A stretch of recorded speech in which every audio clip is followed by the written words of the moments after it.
experience, give me more of this. I'm out of control, about to blow, and I've been caught in the undertow. So toxic, but I can't get enough. You bury me, bury me. Yeah, you bury me, bury me. You've got me hypnotized, push me out of myself. You've got me hypnotized. I can see, I can hear, going crazy, but the light has got me hypnotized.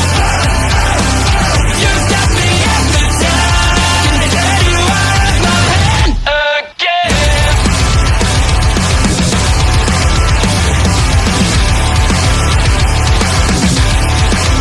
Is it wrong? Is it right? It's like I've won my final war without a fight. I'm out of control, about to blow. I've been caught in the undertow. So toxic, but I can't get enough. You bury me, bury me. I know you bury me, bury me. You've got me hypnotized, push me out of myself. You've got me hypnotized.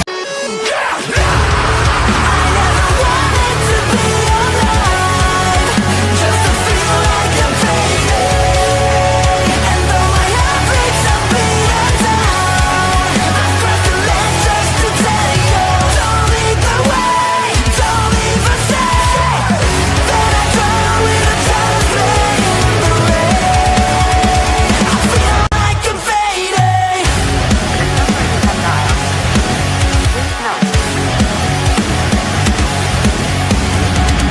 Come on, give it all you got. You're trying to save me, but you make it all worse. Every time you hear these words, I'll be down the road, cause I know the odds are better on my side. Why don't you try to be wise? I'm calling you cry. I never wanted to be alive, just to feel like I'm fading. And though my heart breaks, I'm beaten down. I've crossed the line just to tell you. Don't lead the way, don't even say that I drown with a judgment in the rain. I feel like I am in misery.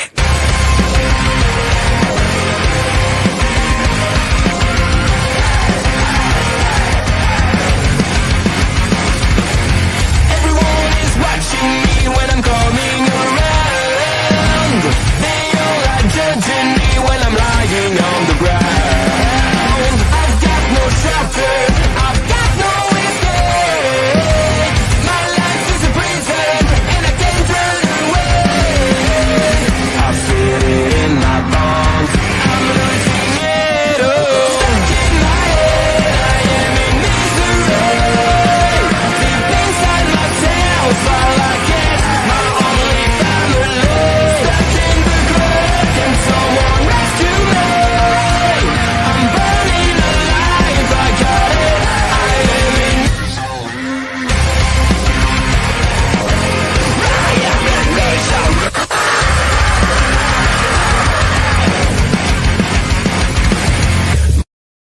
Hello, everyone, and welcome to Taking Over. I am, of course, OLED Ed Fries, and as always, joined by my tag team partner, the natural Hollywood Astrid, the queen of our local establishment, the natural herself, Astrid Pizarro. Are you done? I don't know. Do you got any new nicknames that I got to start adding into the rotation? No, I don't need it anymore. Sure, we can come up with a couple. Booker of the Year. Yeah, I Well, take that one. This was an unfortunate episode of NXT in many ways. WWE's gonna have some stuff to do. TNA's gonna have some stuff to do too, apparently. Yeah. First and foremost, well wishes to Cora Jade in what looks to be a concussion. That would be my best guess. I think it's her knee. You think it's her knee again? Yeah. The way she was holding her head as she walked out, I assumed it was a concussion. I don't know. Either way, it doesn't really matter. This poor girl cannot get out of her own fucking way, it seems. Every 2 steps forward, 20,000 steps back every time for her. Best of luck in her recovery. I really hope that it's nothing serious and she's back next week. I don't think that's going to be it. I know, and I'm not a fan of her, but even I'm not as a fan, I will not wish like anything bad upon her like this. And thinking about the fact that this was terrible timing for her because she was getting so much momentum and she's being used on 2 Yeah. shows. I hate it for her. I feel bad. Yeah, I mean it's pretty sensational considering the injuries that she's stumbled into every single time. She came back, they put her with Roxanne Perez. Main event women's story, essentially. Like, she was part of that Roxanne Perez main level story.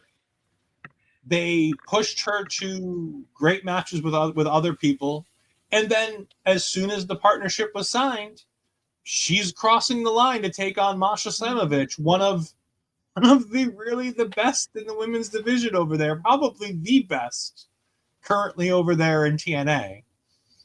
And right before she gets her opportunity, another freak injury that comes out of nowhere. But I don't think it's the only injury on the show. And we'll talk about that. We got people in the chat. Sean Cena's here. Hello. It's OLED and Hollywood Pizarro. It is indeed Hollywood Pizarro. All right. He thinks that it was the knee. Like I said, I missed a lot of it. I just saw her in the corner with the refs. Either way, no matter what it is, it fucking sucks for her. This girl just can't. She reminds me of Tegan Knox. Ultra talented. They want to push her to the fucking moon, but every time they try, she gets hurt. Like I said, well wishes to her. But let's go ahead and start the show where NXT started the show. Zaria and Sol Ruca defeat Chelsea Green and Piper Niven. Bloodied Chelsea Green in this match. I thought this was sensational. But Astrid, I want your thoughts as our expert on women's wrestling here at Taking Over. No, it was a fun match. I was really shocked that it was the opener. I knew it was not the main event for sure, but I just didn't think it was the opener. But I'm glad they chose it because it was a fun match. But yeah, it's like I like the part that we get, like, I don't want to say I like it, but Chelsea bloody, like that's something that came out of nowhere. And Chelsea lost. No, I don't like that she lost like that. That's the only part that I'm not a fan of it. But at the same time, it brings something over for like, oh, maybe they'll put something in programming for Sol to get a title shot over here because she pinned Chelsea. But it was a fun match, so I really enjoyed it between both teams. I do like the fact that even as more of a veteran team compared to Zoe and Zaria, I like the fact that Chelsea would come in and take out Zaria from the apron at one point too, because she's like, we know what we're doing here. But even then, they couldn't get their victory done. But yeah, it was a fun match though overall. I love watching Piper Niven in the ring. There's just, my God, if they only just gave in and let her just run loose with who she is, she would be such a fun, unstoppable force for them in this company. No, Zaria and Sol Ruca are improving week on week. I'm still not completely sold on their chemistry, as I saw a couple comments from Miss Millie last week. I'm not completely sold on their chemistry together as a team. It's better week by week, I agree. I thought this was a good decision. I thought pinning Chelsea Green adds for some intrigue and interesting things to do, considering they don't seem to know what to do with Chelsea in the United States Championship over on SmackDown, because it seems like she's fighting Michin again. Mm-hmm. Why? Why are we fighting Michin again? I don't get it. Sol Ruca was there, as we know from our live on-scene reporter last night, Ella J. Sol Ruca was indeed there for the pre-taping stuff before the show started. So we do know that she had a match there. I wouldn't be surprised to go ahead and throw her on a SmackDown or to bring her to NXT and defend that title and have Nick be like, hey, sorry, you lost. You got to go defend your championship now. Mm-hmm. it's nice, and you know, the bloody nose just adds to it. Like, there's nothing wrong with a little bit of hard way blood by accident. It's not Yep. like it's that big a deal. It makes Zaria and Sol feel that much bigger. And again, that Soul Snatcher just out of nowhere every time. It's like, where is she? Like, how did she? What? Where do her feet go when she runs up these ropes and then flips? And like, how does she not hit? Like, I don't get it, but it works every time. Just absolutely sensational. Yeah, her and Love both getting bloody in matches is indeed. Astrid, do you like? Don't get this wrong. I don't dislike Michin. I think she's one of the more talented women.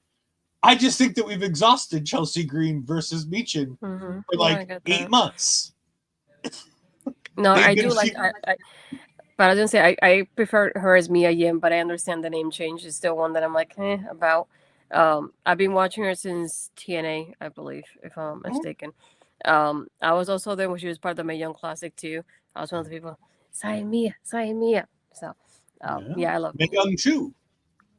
Mae Young too. I mean, at some point, I have a feeling Alexa's going to have other things to do for the time period. So we'll leave Chelsea and Alexa for another time.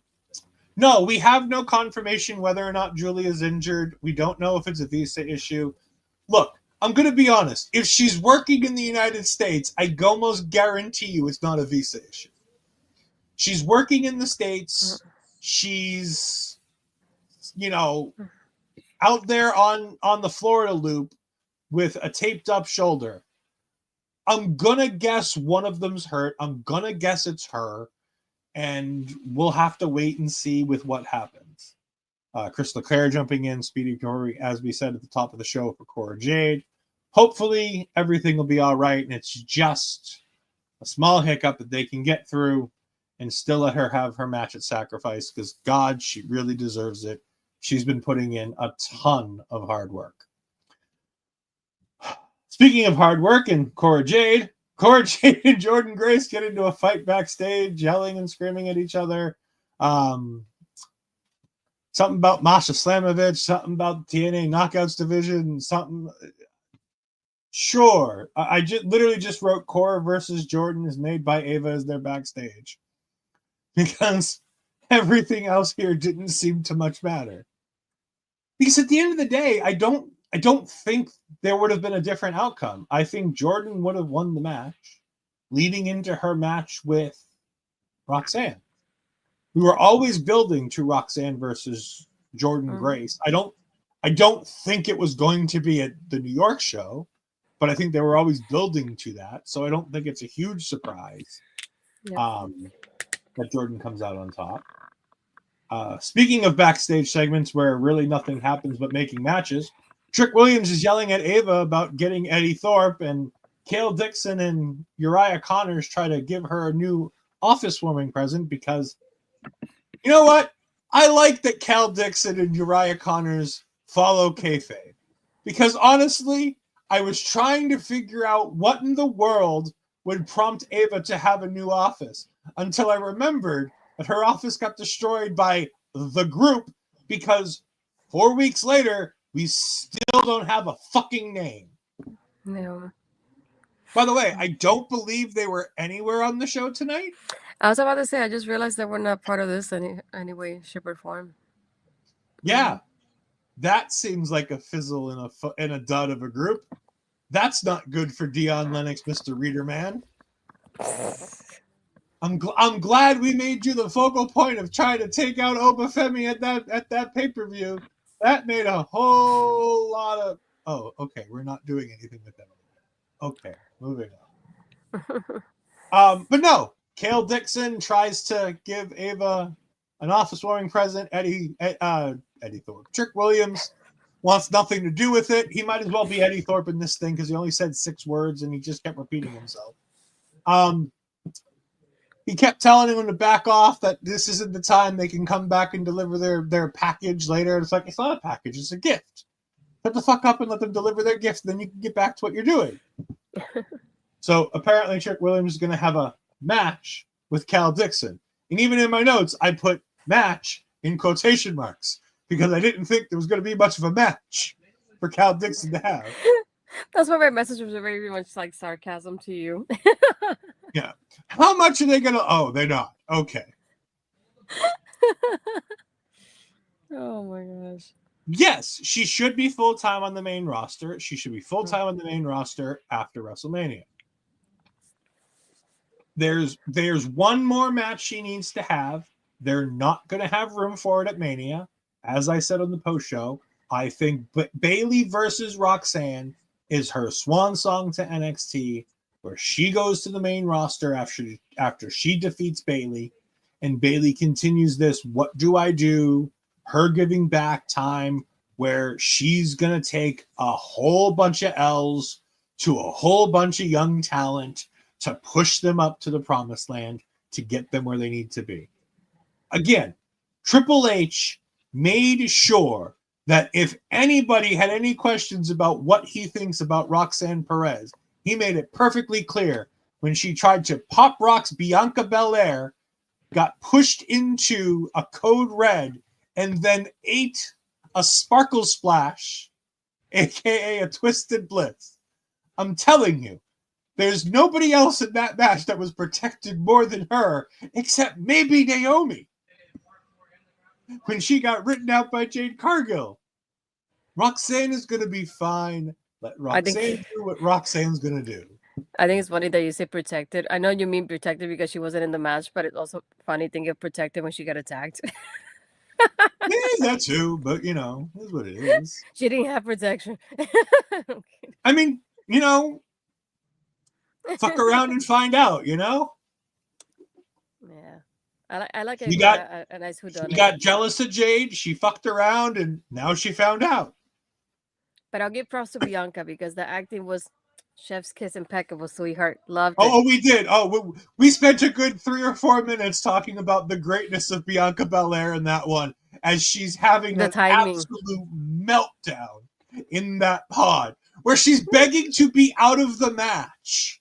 Before the match starts, she's begging to be let out of the pod, to be out of the match, so she can...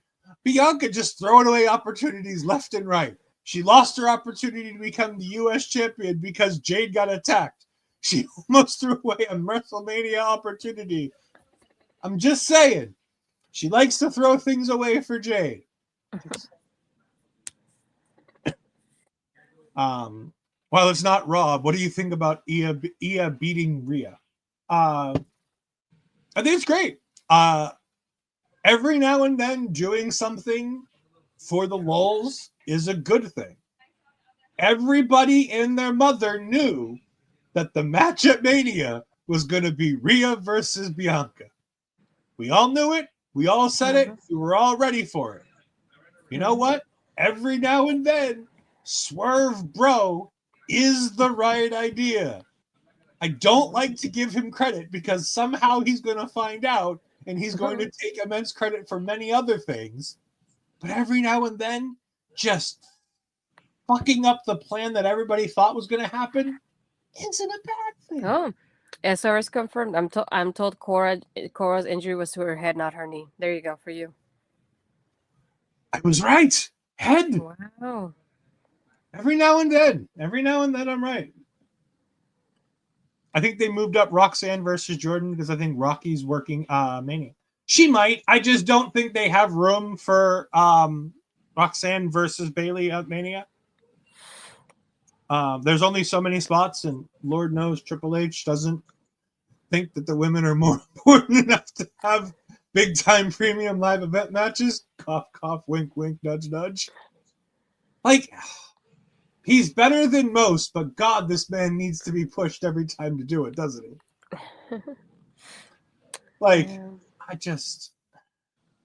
There was so much of that. We're not talking about Elimination Chamber. Go back to my Elimination Chamber coverage. I talk about how we could have had at least a women's match in that spot where we had 20 minutes of business with The Rock in the middle of the show. We move on to Kalani Jordan versus Jada Parker. And Ed's been talking for a bit, but Ed's going to continue to talk for a bit because I have thoughts on this match. So there's a point in the beginning of this match where Kalani Jordynne does a clothesline to Jada Parker. Jada Parker does not react like someone who knew she was getting clotheslined.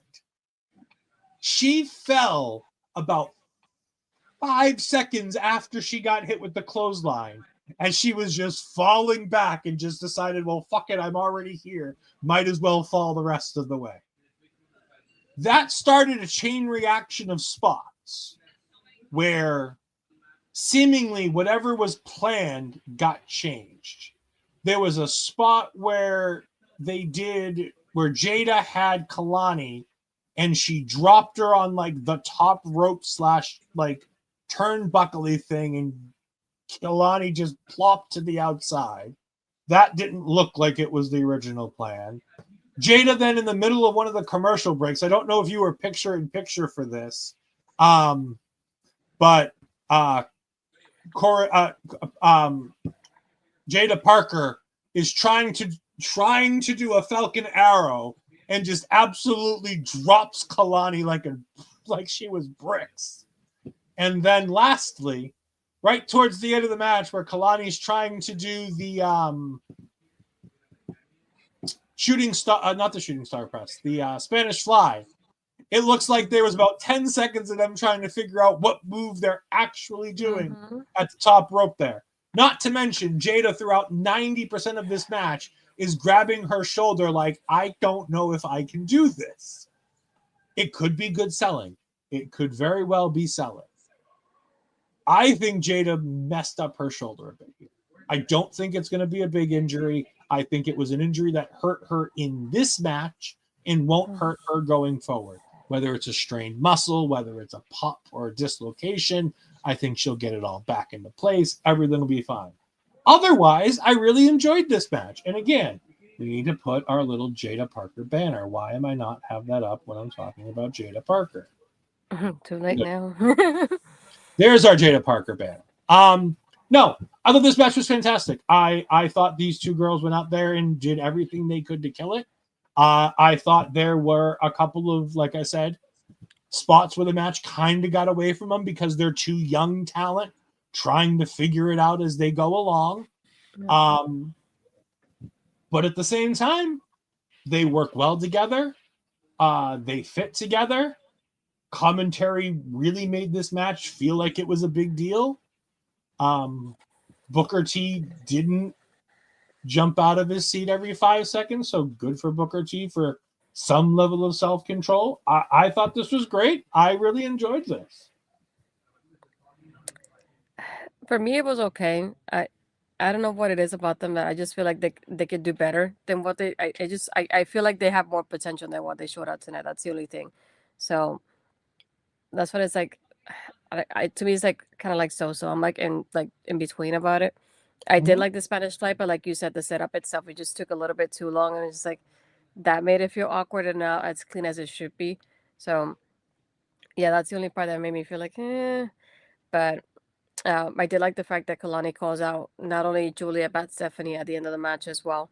So I feel like in a way this kind of should have been almost like a number one contenders match at the same time because it kind of felt that kind of vibe to it. And I was surprised they didn't announce it as such, but still, I feel like it was okay. I feel like they both could do better than what they did tonight, at least. I don't know what could have happened, what caused it to be the way it came out, but yeah, they could do better. Yep. And as Get the Table says, there was Cora had tweeted, Ashley went and got the tweet for me. And as Get the Tables comes in and says she got rocked during the match, off topic, but just letting you all know. Get the Tables, you can never worry about getting us off topic. You are fantastic. And if those of you who haven't seen Get the Tables, go ahead and make sure you check them out for all of your watch-along needs, as they are fantastic. Speaking of watch-along needs, Raw, NXT, I believe she even does an AEW watch-along from time to time. Ophelia Payne is here. Hello, Peggy. We greatly appreciate you joining us. And yes, as Peggy says, Fightful is reporting that it was a head injury, not a knee injury. Cora Jade is also confirming that for us by saying she got rocked for a second, but her knees are all good. Like I said, it seemed concussion-based based off the way she was reacting and the way the doctors were. I had thought it was a concussion-based thing. Glad to know that it looks like everything's going to be okay. We'll see how concussion protocol plays out over the next week or so as we head into Sacrifice, which I believe is in. It's not this weekend; it's next weekend, right? I think it's the 14th. That's what I saw. Yeah, that's what I thought I saw. So yeah, Mm. we will definitely have more on that as we go. But it's good to see that she's in good spirits. At least she's tweeting. That's never a bad thing. Yeah, 14th. Yeah. We get another return. We had Lillian Garcia making her NXT debut earlier in the show, which I was happy about. I always liked Lillian Garcia. It's nice to see her here. I feel bad for Mike Rome because I wonder what the fuck happened to Mike Rome now. But, you know, it is what it is. But Mama Bear Kelly Kincaid is back. I'm so happy. Kelly Kincaid looked fantastic. She's doing an interview with the D'Angelo family. Tony says, you know what? I've always been told if I have nothing nice to say about a woman, I won't say anything at all. I have lots to say about Izzi Dame, but the CW is going to appreciate it, and I'm going to keep those thoughts to myself. He also says that he appreciates the family and he appreciates everybody being concerned about him. But tonight, there's only one family in NXT, and he's going to show who it is. Tony, be careful what you wish for. I like this. Again, I like the fact that we're getting back to the family aspect of the D'Angelo family. It's been missing for the entirety of his championship run. That's true. D'Angelo is best when he's doing the crappy gimmick that I thought would never get over. I'll be honest.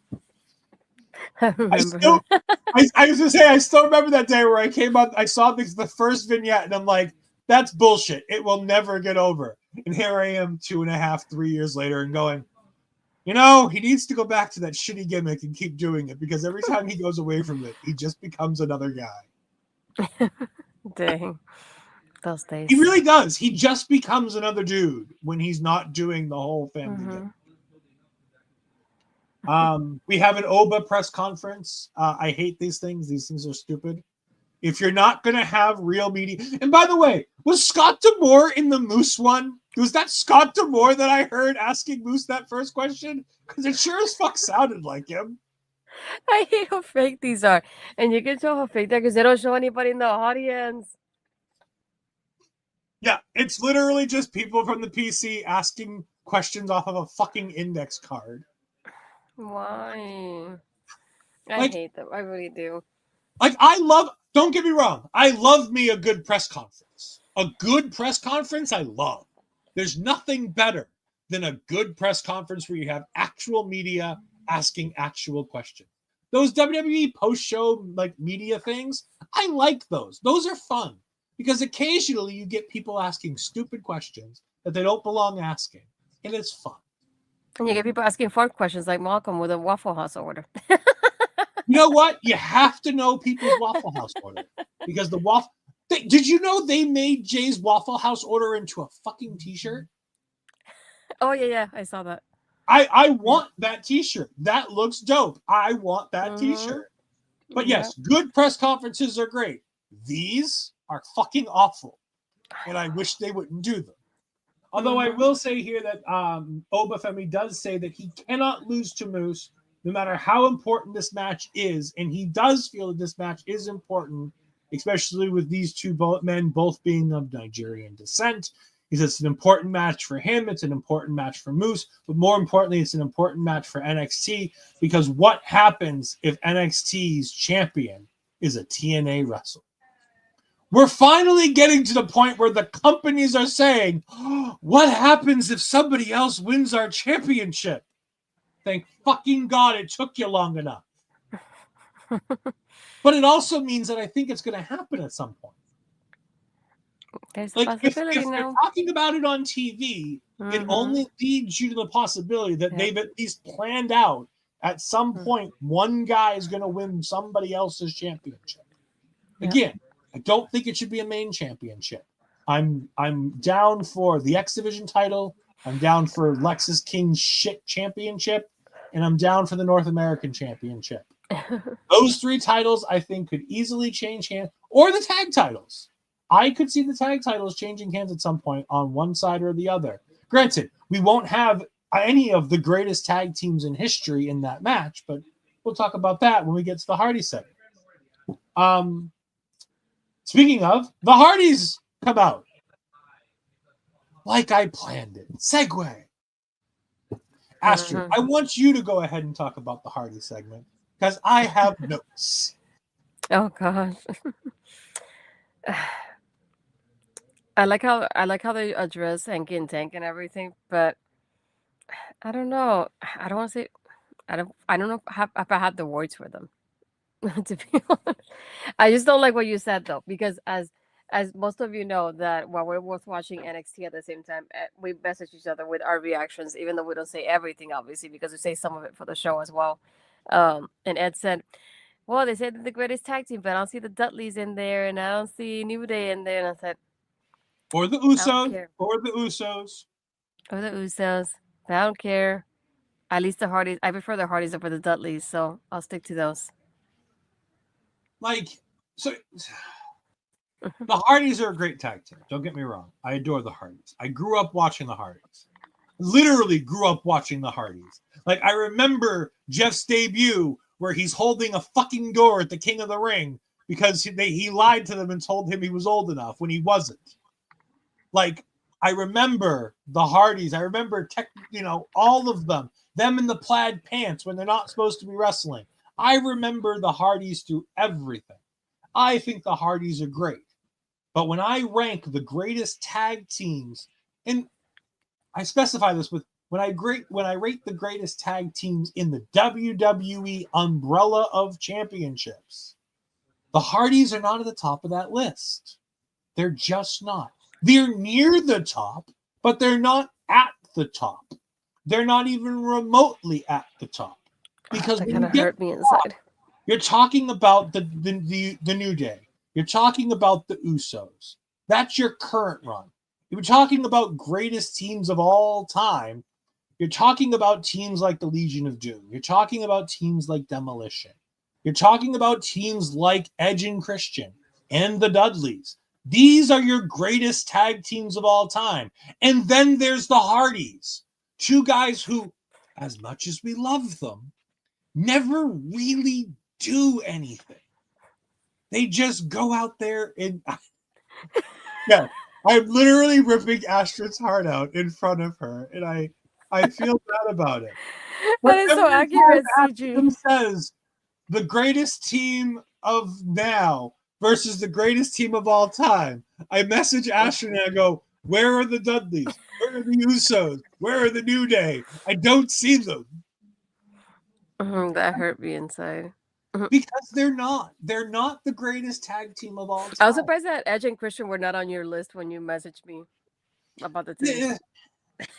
I go back and I was forth. expecting those. I love Edge and Christian, but they almost feel different because they've done so much apart that people forget how important they were as a tag team. Yeah. Like, Edge has become such a big name, and Christian, for all the things that he lacks, has done so many fantastic things that you kind of forget that they were a tag team at times. It's not the first thing that comes to mind with them. Whereas the first thing that comes to mind when I hear the Hardys is Spot Monkeys. That's all I fucking think about are Spot Monkeys. Okay, but I want to hear your thoughts about the notes about the promo. Those notes I'm curious about now. Oh, those notes. Okay, those notes. The Hardys come out talking praise for NXT. This is great. Hank and Tank interrupt. Oh God, this promo's going down the drain. I knew it. The Hardys give them some advice. This is awful. Please get them off my screen. Brooks and Imamura come out. Oh God, it's getting worse. Why are you out here? Why are you out here? Why, for the love of God, are you out here right now? I love Imamura, but neither of you belong out here. I don't want you out here. Why are they fighting? Why is this Hardy segment now become about Briggs and Imamura versus Hank and Tank? What the fuck is going on? Why are the Hardys standing and looking down the ramp while the camera's obviously not pointing out who's behind them? Oh, they're doing the thing. Fine. Okay. Wait, greatest tag team of all time. Where are the really good tag teams? I knew it was something like that. I had a feeling. Yeah. No. Like, It was awkward. That's it was so awkward the because best way I can describe it. you're building the match for the Hardys to face Nexium. You're building that's a big match, regardless what I think of the Hardys as being the greatest tag team of all time. You're building a big match here between guys that Axiom and Nathan Frazier would have looked at and looked up to. This is a dream match for the two of them. This is a dream match for me. This is 4 spot monkeys going out there and having a good time. I'm going to thoroughly enjoy this match for every bit of it we get. Why? Because at some point, Jeff Hardy's going to do something insanely stupid, and I'm going to laugh my ass off. However, this did not need Hank and Tank getting advice. That could have been done backstage in a cool backstage promo where they come up and they introduce themselves, you know, kind of like you did with Ricky Saints and Ridge Holland. Like, as much as I don't want to praise their use of Ridge Holland, that's a cool thing to do. You've now set up a feud between Ridge Holland and Ricky Saints, and all you had to do was have Ricky Saints being a decent guy, being like, oh, a guy I haven't seen in NXT before. Hi, I'm Ricky Saints. Look how great that was. Why couldn't we do that with Hank and Dumbass? Why couldn't we have done that with Briggs and Imamura? I love Briggs and Imamura. I can't shut up about how much I love the two of them and how Imamura is my little spirit animal right now as he goes bouncy, bouncy, bouncy, bouncy, bouncy. Another thing, though, okay, correct me if I'm wrong, because I have a terrible memory. You know that Josh and Imamura have only done what, maybe 5 tag team matches together or less. Yeah, they did the Battle Royal. They did the Triple Threat. They did the tag title match. I think on television, I think that's it. Okay, that's what I thought. I was like, I know it's less than 5 at least, from what I remember.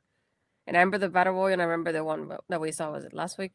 So I was thinking, at least if you're going to get the Hardys to come out and give advice to somebody, don't give it to somebody that basically just had a handful of matches as a tag team. Like, at least give it to somebody that's been established for a while and has been at the tag team for a while. And it's like, I feel like somebody else could have used that spot there. And it's like, not somebody that is brand new. And not only that, but Hank and Tech is another team that, I like them and they're fun. But they're also, when you think of the tag team division, and they're not the first tag team that pops up into your mind. So it's like, that's what I would have thought about. My thought process organizing this would have been, we're not going to get Fraxium right away, but let's get, the next tag team that we can think of, and the next one you can think of. But not people that I feel like don't fit this narrative here. And then all of a sudden we get the tag team champions. You know who'd have been really good coming out here? The No Quarter Catch crew. You know who would have been really Especially good? After last week? Yeah. You know who would have been really cool coming out here? OTM. We ain't seen them in like a month and a half. I was thinking of OTM. OTM would have been great to come out here because that's a match that I'm at least halfway interested in seeing. Having OTM coming out and be like, oh, look, these guys are important. If we do something to these guys, and then you bring out Briggs and Imamura, or you bring out Hank and Tank, and you have these guys who can come out and defend the Hardys so that the Hardys don't have to get involved. Like, because I think the Hardys talking to OTM and giving OTM a push or giving OTM some kind of momentum could have been really cool. If you do it with the No Quarter Catch crew, the Candy crew, if you will, if you do it with people like that, that's good too. Because I think they're not as heel as they want to be, but they're not quite baby faces either. So I think you can get away with them coming out and being like, hey, it was an honor to be in the ring with you. Y'all were the better team. We appreciate it. And then having the Hardys be like, look, you guys are on the right track. Keep up the good work. You're doing great. They could have said the exact same thing they said to fucking Hank and Tank, but said it to people who actually fucking matter. Yeah, that's why in my mind I was thinking exactly no quarter crash crew would have been the first team and then Mhm. OTM would have been the second team if I were to do it that way. Yeah, And I think just continue on what you did last week. And I feel like it would have made more sense with the narrative and more sense with the message than these two teams that were picked. So I was like, especially with the no quarter catch crew, like kind of going and continuity from last week. So I was like, dang it, this was a missed opportunity here. But yeah, and like I said, it's not necessarily like it's one of those things where I'm like, it's just disappointing because you've got the Hardys, make use of them, do something with them, and again, Shawn Michaels and the people backstage at NXT are most likely much higher on fucking Hank and Tank than I am. Lord knows nobody can think less of Hank and Tank than I think of Hank and Tank. But at the same time, it's like you just have these guys who just need that little bit more to be. I don't want to say stars in the tag team division, but like be real players, be meaningful portions of your tag team division, and it just felt like a waste of the Hardys tonight. Yeah. Like, and it was all done to get Matt to do Praxium, I knew you'd come. And I'm like, okay, they did the thing. All right, see the line. It's just, it is what it is. Speaking of things I'm really not interested in seeing, next week we get the women's title versus title match.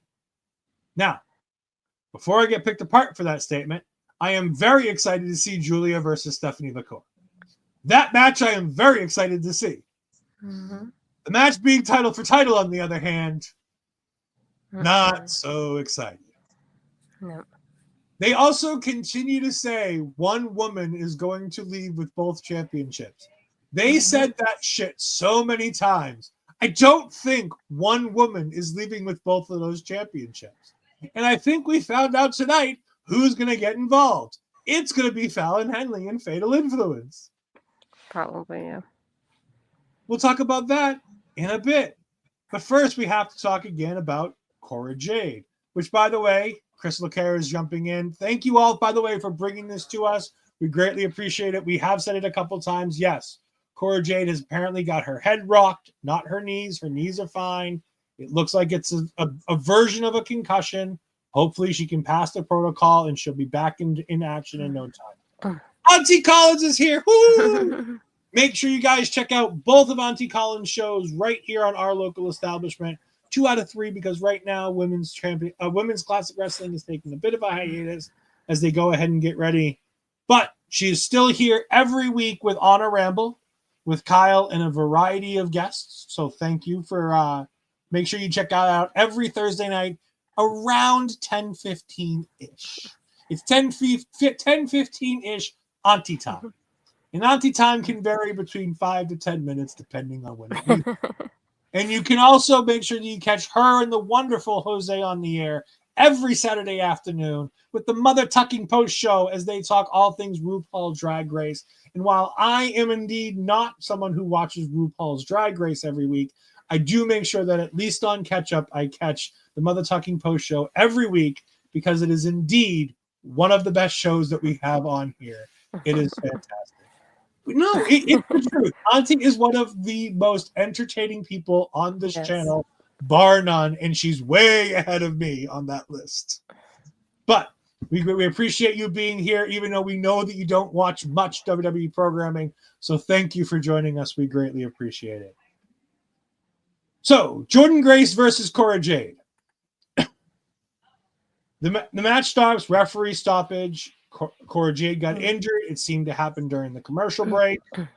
I will say, everything that happened up until the injury was going pretty well. I really liked this. I thought Cora Jade was looking great. I thought Jordynne Grace, as usual, is doing the Jordynne Grace stuff that she does so well. I was having a ball with this match, and all of a sudden, it just stops. Oh, no. Hang on, T. At least they're happy tears. Here anyways. Yes. Jose is definitely a gamer. He is an instant win. Make sure you catch them every Saturday. I believe it's at 3 p.m. Eastern time, if I'm not mistaken. But again, if you missed that, just go ahead and watch the calendar at our local establishment on the YouTube channel that Bobby puts up there every week, and you can find out all the wonderful content that happens here at our local establishment. And yes, Auntie is confirming, like Astrid, 3 o'clock Eastern Standard Time. Astrid, Jordynne Grace versus Cora Jade. What'd you think? I mean, we can't miss that Masha was there as well. But yeah, it's like I was enjoying the match, and it sucked that it just ended the way it ended. At first, I was confused, and then I had to watch it, wait for the replay to watch it back. I thought for a moment it was her being a heel, and then once it took a little bit too long, then I went, "Oh, it's not okay." I was waiting for that moment that she would shove the referee and just try to pin Jordynne somehow, and it wouldn't work. And then once it didn't happen, I went, "Oh, okay, this is serious." And yeah, just like the timing of it was unfortunate because I was enjoying the match, and I feel bad that it ended the way it ended because especially when you're having such a good match and you're like, dang it, I wanted more of it, or I wanted it to end like the proper way, and it doesn't. But thankfully, she's getting all the help she can get, and she's healthy enough to continue doing the title match against Masha because I don't want her to lose that either. Mm-hmm. At least Masha gets a nice payday for not having to do nothing. All she had to do was sit in the crowd this week. I feel like there was more for her to do, and she didn't have to do it. Right. But yeah, no, I really enjoyed what was going to happen here. Like I said, thankfully, it doesn't look like it's anything too serious. She got rocked. Hopefully, it's just a minor concussion. She can hopefully get back and, get ready for that March 14th date with Masha Slamovich at Sacrifice, which you can find out all about from the Making an Impact crew, as they talk about that every Friday afternoon. We get a promo for Tony D'Angelo versus Shawn Spears. It's fine. It is what it is. Speaking of things I didn't need to see, we had Ethan and Javon having a side-by-side camera interview thingy to promote the street fight that they announced earlier in the day on social media for next week in New York. Because why put this at Stand and Deliver where it'll actually matter? Telling you, should I come with my idea? Give Javon some time off, have him return like a few weeks before Stand and Deliver. Surprise, he gets a big pop, and then the match happens to Stand and Deliver. Done. There were about 60 things they could have done. All of them would be better than this. Like, I don't even care who wins this, to be honest. Like, I think Javon has to win this at this point. But I don't know what you do with Ethan. I don't know what you do with anything about this. It's just... It feels awkward. Everything about it was good, and then they've just seemingly dropped the fucking ball at the very end. I just feel like I'm just thinking about it like you said. Like, for me, it feels awkward because if you go with Ethan winning, then really what happens to Javon after this? And then if you don't go with Javon winning, then what do you do with Ethan's storyline? It feels like the timing, they could have done better with the timing here, and it feels like it's off. Yeah, it's... I don't want to get nobody's going to get buried if they lose this. Like let's not go that route because we all know IWC. But it just seems like Ethan Page doesn't... If Josh Alexander is indeed headed AEW, like everybody seems to be saying he is, then this needs to be the end of Ethan Page in NXT. I think the next time we see Ethan Page after this needs to be on the main roster, if that's what we're doing. If Javon is winning, Ethan can't stay because there's nothing for Ethan to do if he loses this match. Yeah, and that's not saying you can't have him do fun stuff, but there's no point to do any of the fun stuff. I after WrestleMania, for the sheer fact is if you're not going to be on the Mania card, you don't belong being pushed the weeks before Mania. Like if you're going to have a TV feud going into Mania, then that's fine. And again, this is kind of getting off the NXT topic, but like I love the inclusion of the Alpha Academy in this Jey Uso versus Gunther story. I think that's an amazingly good use of both Akira Tozawa and Otis, because they're on television. It's giving Gunther something else to do that isn't fighting with Jey Uso every week. Now, granted, it ends every week with Gunther fighting Jey Uso, which is fine. That's what you need to have happen. But it gives you something different. I don't want to bring a guy like Ethan onto the main roster on the road to Mania if he's not going to be on the Mania card. If there's not, they shouldn't be bringing people up to the main roster full time unless they have an idea for them. Don't Kiana James this bullshit again. No. Kiana James was doing fantastic things in NXT. They drafted her to Raw. It sounded like she was going to be the assistant for Pierce. She got hurt. She got surgery and then never came back. And you know what? She's rehabbing. She'll be back at some point. That's fine. But I don't care what she does when she comes back now, because what does it matter? We saw with a lot of people that got released too. Like there was people like a Tegan Knox who could have done better in NXT. She has stayed in NXT. We saw Isla Dawn. That's another one. That her and Alba were doing fine. They could have just left them in NXT a little bit longer. Why bring them in if you don't have any ideas for that? Happened to Baron Corbin. And it's like, how do you have all these people and bring them in without having any plans for them? I feel like you're setting them up for failure, and that at that point, and to me, that's not fair at the same time either. So, yeah, if we have a little bit over a month for Mania, so it's like you either have him lose and get him off TV for a bit until after Mania, when they probably do the draft and bring him up, but only bring him up if you have something for him. If not, there's no point. Yeah. And again, fiddling 3 hours. Remember, post Mania, I don't believe SmackDown's going to be 3 hours anymore. Yeah, SmackDown. I think that we're going back to the 2, if I'm not mistaken. But they could play off with the Raw part of it, because Raw has been ending for like 2.5 hours when it could be a little bit closer to the 3.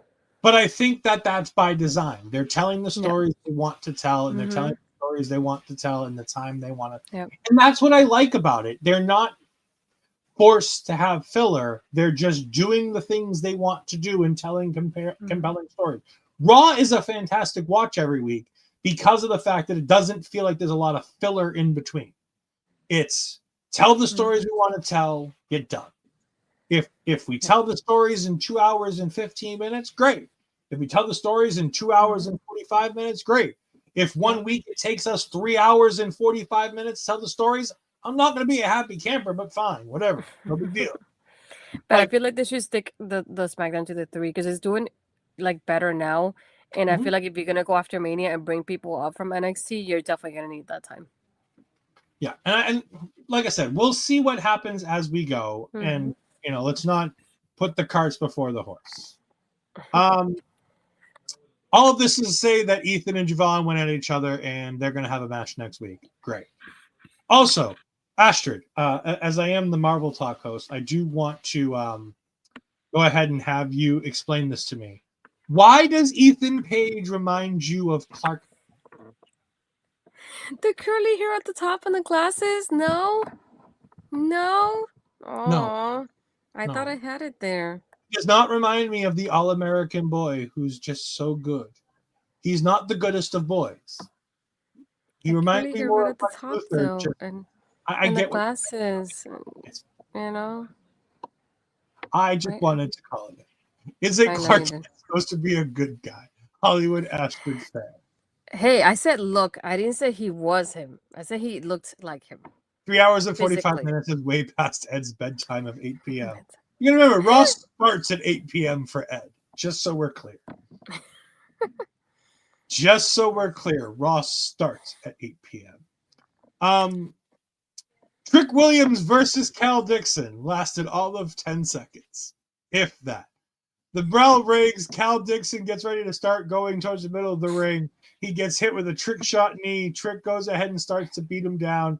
And in a very UFC finish, shocking that they do a UFC finish just before Trick goes ahead and calls out Eddie Thorpe. And I know she hasn't popped her head in and she might not make an appearance, but just in case, Eddie Thorpe shows up after Trick calls him out, and NXT Underground in 2 weeks. Just like I said it would be.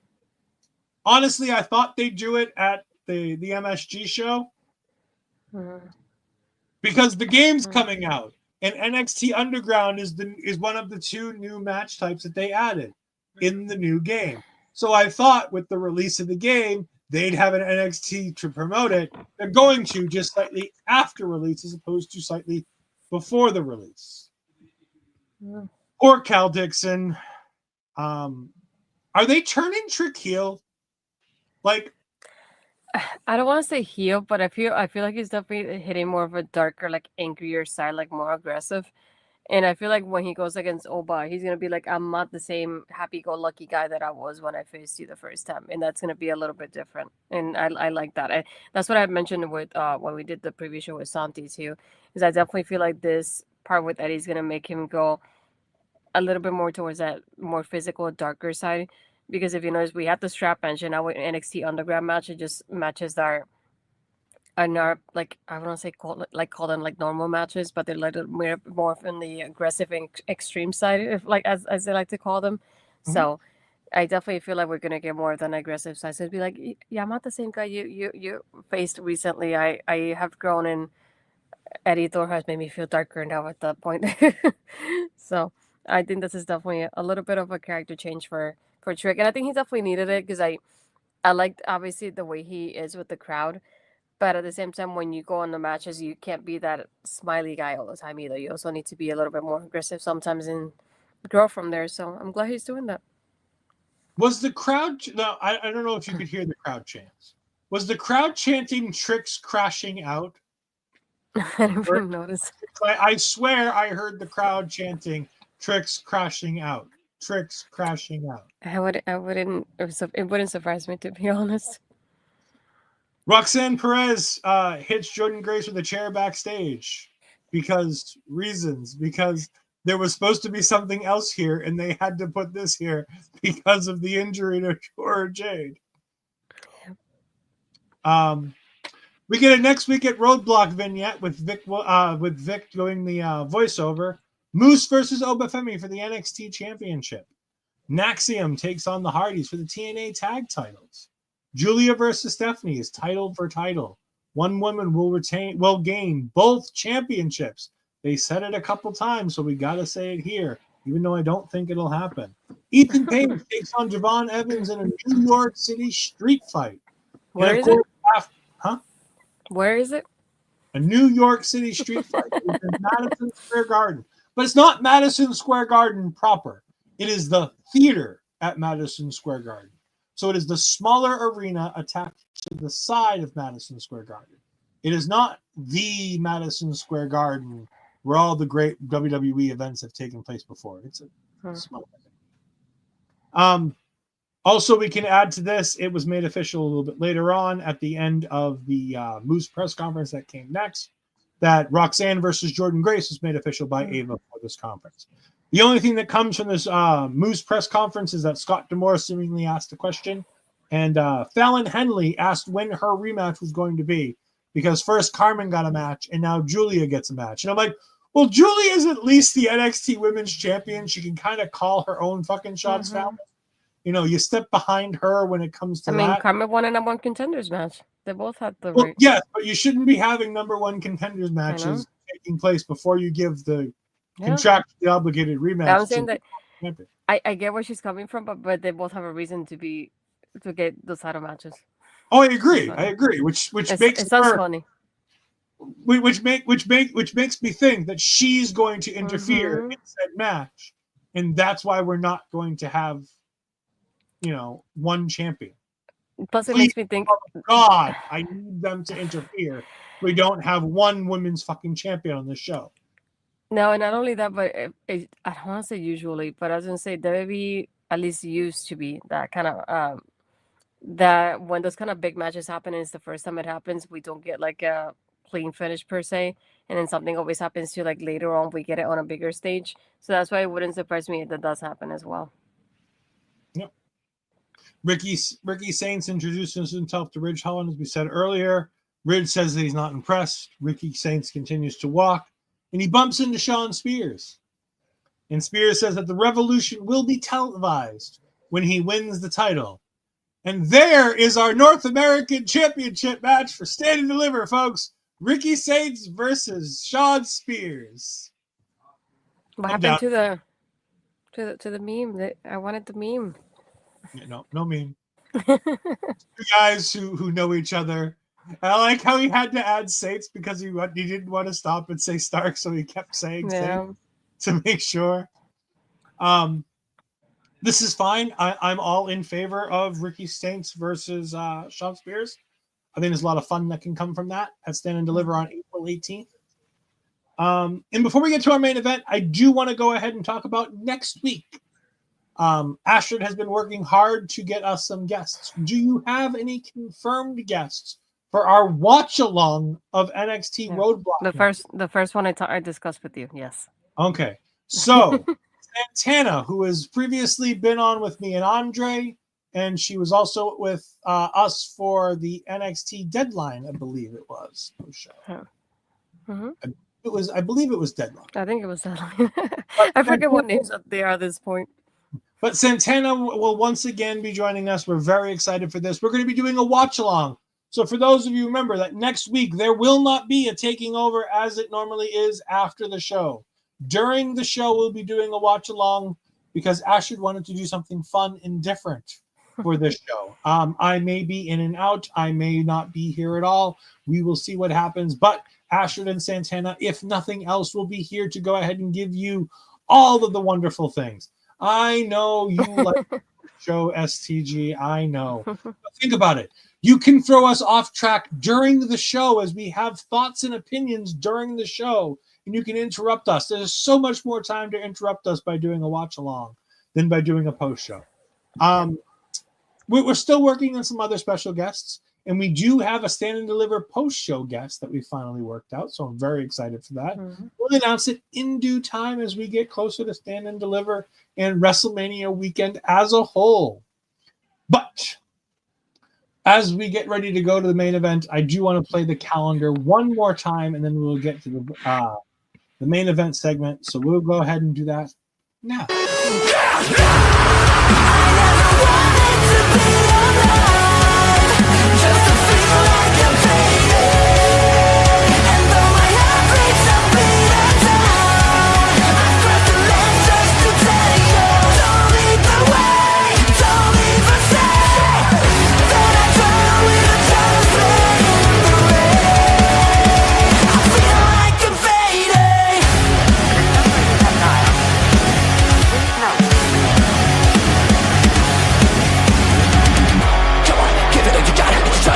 But you make it no worse. Every time you hear these words, I'll be down the road, cause I know the odds are better on my side. I don't want you to try to be wise. Help me, I'm calling you twice. I never wanted to be alive, just to feel like I'm fading.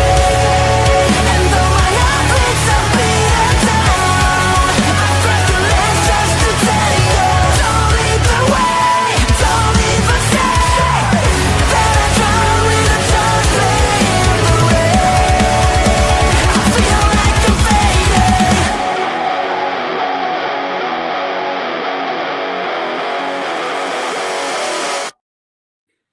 Hello, and thank you for that. And because STG has made it, I'm going to say our special guest for Stand and Deliver's post show will be announced closer to the event. You really think I'm going to listen to you and announce it now?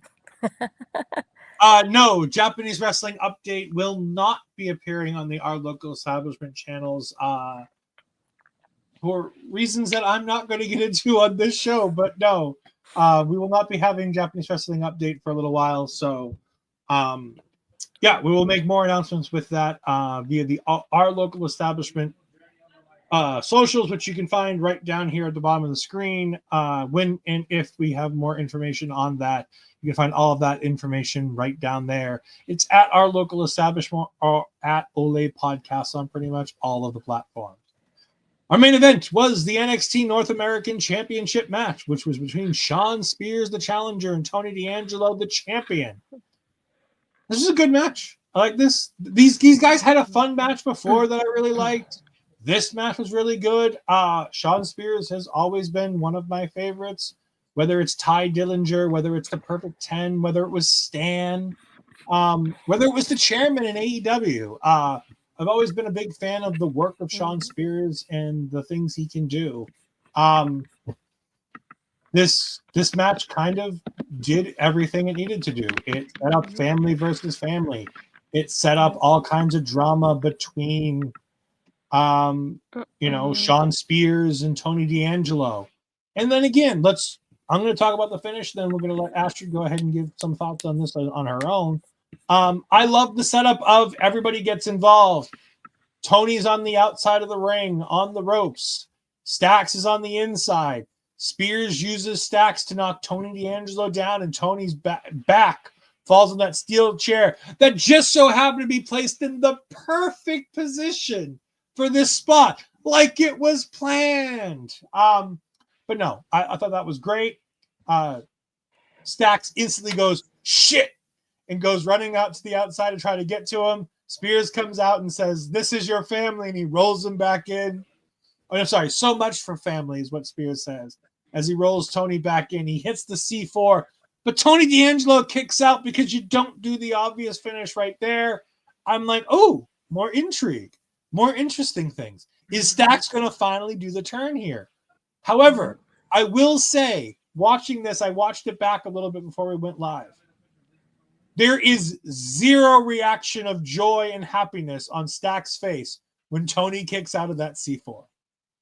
He should be happy that Tony kicked out. He has no look of joy, no look of happiness on his face when Tony kicks out of that C4. The match continues a little bit. Tony starts to hulk up a little bit. He tries to do a spine buster. His back finally gives out. Shawn Spears rolls him up. By the way, great finish, underutilized finish of the guy who's been selling the back the whole time to do the big spot, to kick out of the finish, and then have the cool little oh, I thought I could do it, but I can't, and gets pinned. Great job of storytelling. Great job of utilizing every ounce of drama and intrigue to make the match that much better. Yes, it's an anticlimactic finish in the terms of you don't end the match with a big move. But it's better because it shows that you're paying attention to the story you're telling, and you're not just making Supermen who can just kick out of everything. It was such a good and inventive, underutilized finish that I was really interested in that. I love this match. Yep. Shawn Spears is our new North American champion. Astrid, what are your thoughts on this match? I was like, there's not much I can add aside from what you said, but I just, once they announced this as the main event, I automatically had the feeling that this was Shawn winning and this is why it was the main event. I was just curious more of how the interferences were going to play out, aside from obviously the heels being involved. So that was more than anything, and we saw with Izzy putting Shawn's foot on the rope at one point as well, and trying to and failing. Yeah, which was really even funnier that she failed to do what she tried to do. Yeah. But then it's basically started having that domino effect because that's what caused Rizzo to get involved and everybody else to get involved as well. I like how they involved everybody in the match, like you said, but I expected and hoped they will involve Stacks a little bit more than everybody else in that part of it. I know he did have the part of like Shawn pushed him and then he pushed Tony, and that sell for the chair was a little bit too extra for me. I don't know if it was you, but it seemed a little extra for a chair. But yeah, I feel like I would have used Stacks a little bit more and at the end here for the interference part of it to cause a little bit more, even if he didn't turn. Because to me, it was either two things: either he turns or use them a little bit more to like make you like questions like what's gonna happen next between Stacks and Tony. Because it already does, but I feel like I would have added a little bit extra, a little bit of more in there at the end. Other than that, I feel like the match was fun. Like you said, it felt, I don't want to say it felt weird, but it felt different in that aspect of like not finishing it with a big move. But I enjoyed everything here. I enjoyed the involvement of everybody. I feel like it definitely adds on that it will lean to that, multi-person match later on with everybody as well. But again, a fun ending. I like how I like enjoyed how it ended, and just like ready to see how Tony's gonna react to Stacks later. Yeah, I thought this was great. Obviously, I think the full turn happens during that that's 8-person tag that we're going to get in the near future. And the great part is we have 7 weeks. So we have time to continue telling a Tony D'Angelo, Shawn Spears story for a brief amount of time. And then we can transition to a Ricky Saints program going into Stand and Deliver. We still have plenty of time to do both things, which makes me very happy because I don't necessarily want this to end right here, right now. Mhm. I think that there's more to tell, there's more to do when it comes to this, but I think that this was well done. Yep.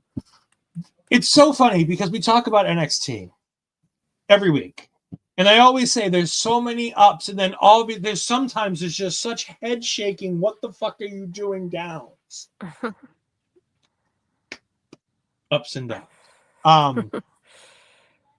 Here's why.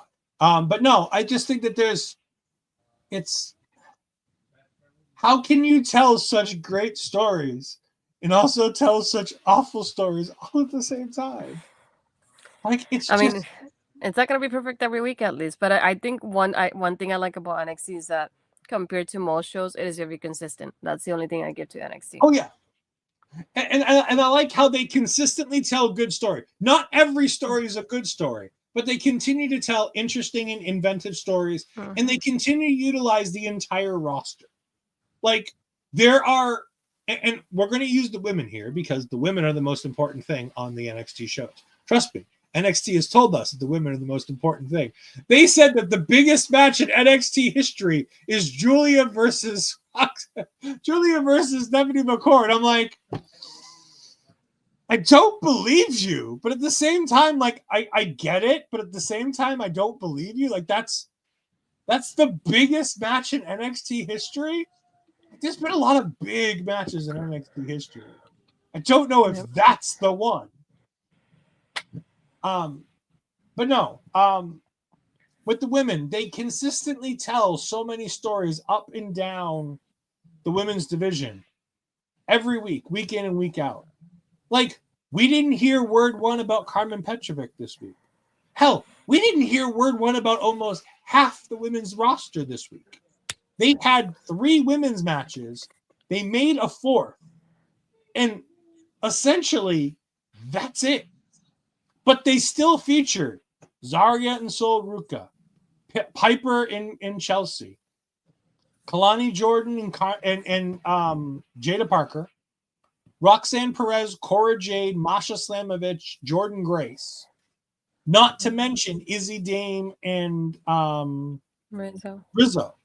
Like, they told good stories up and down that women's division on an off week for the women where they really didn't give them much of a focus because of all the good work they've been doing focusing on this women's division for the last 8 months. Like, that's impressive. But then they do this tag team stuff, and I just look at it and go, what the fuck are you doing? Because that tag team thing still blows my fucking mind that you got the Hardys and you waste the Hardys on fucking Hank and Tank. But on to better and more important and better things. Astrid, tell the good people where they can find you in the near future. As we mentioned, WCW is on a hiatus for the moment. I did get some health news, so I gotta take it a little bit slower than I should have been. So we'll see how that goes moving forward for myself here. But then Friday, making an impact.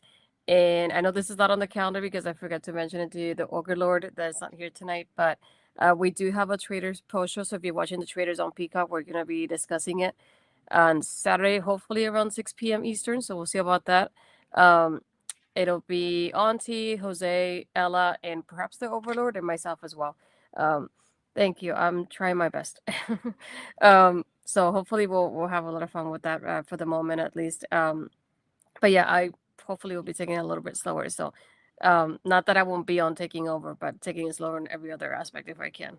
So other than that, I'm trying to think. You can find me on Horror Facts. So if you're following Horror Facts on their social medias, I know my episode with Bobby and the group ended up being published on. We discussed the movie Hard Eyes, so we're going to be talking a little bit about more horror there as well. You can find me also on my Twitter, Blue Skies, Astrid Pizarro, and my Instagram and Threads is Astrid Pizarro 20. And if you're on my YouTube channel, you can hit the subscribe button, hit that bell to be notified, and then click on the like button as well on your way out. But yeah, on the road to 300 subs, we're at 293, I believe, if I'm not mistaken, last time I checked it. And of course, you can find me on Twitter and Blue Skies at edfries12584. You can find me on Twitch, twitch.tv/edfries2002. Please make sure that you take note of that Twitch address, twitch.tv/edfries2002. I am finally going to be bringing content to my Twitch channel. I'm very excited for this. Tomorrow night, it'll be a doubleheader on my Twitch channel at some point in there. I will be doing an Evolve post show. And I will be doing the Marvel Talk for episodes 1 and 2 of Daredevil that we had released tonight. So me and Andre will be talking about that tomorrow night. And either just before that or just after that, one or the other, I will be on my Twitch channel as I go ahead and talk about Evolve. I'm very excited to talk about Evolve. Some of the people that I get to watch on a fairly regular basis are on that program. As among other people that I'm very excited to watch. So Evolve is going to be a very fun thing. It will be just me this week, and in the future, I may or may not have some friendly faces that you know from here on there to join me to talk all about it. Either way, please join me on that road. And remember, we've got WWE 2K25 coming out this Friday for me as I have the Bloodline edition, so I'll be getting the 7 days early access. So we'll be going ahead, and at some point over the weekend, I will probably be doing a GM mode stream as I go ahead and look into the brand new GM mode that has a whole lot of it being a whole lot harder, and I'm very, very, very afraid. I watched some of the videos from the content creators. By the way, great to see some friendly faces over at that content creators thing. Mini Portable, and Miss Nichols. Yeah. We're both at the content creators thing. There's also a bunch of other content creators that I watch on a regular basis, including the Pro Wrestling Shoot, Assemble, all kinds of fantastic people. So I'm very excited to see 2K25 content coming out. What did we say? No, I don't. I honestly, I lose very often playing WWE 2K25 GM mode on extreme difficulty. I've been told by the people who do the reviews not to do that this year because the extreme difficulty is apparently incredibly difficult this year. So I'm going to start on the difficulty before extreme, but eventually I will be doing it. And I am talking to another member of our local establishment team to go ahead and start doing GM mode towards the end of the month. We're probably going to go ahead and get a GM mode started. So I'm very excited for that. No, you're not starting very easy. No. I only play very easy when it comes to me actually wrestling in the wrestling matches as opposed to the GM mode stuff. Because I'm very bad at playing the game. I'm very good at booking the game. So we'll look forward to that. Thank you all for joining us. And remember that you can catch, as I said before, our local establishment on all these wonderful places, including at Ole Podcast on pretty much every social media platform. But for myself, for the National Ash Bizarro, thank you for joining us, and we will see you next time. Goodbye. I am in misery.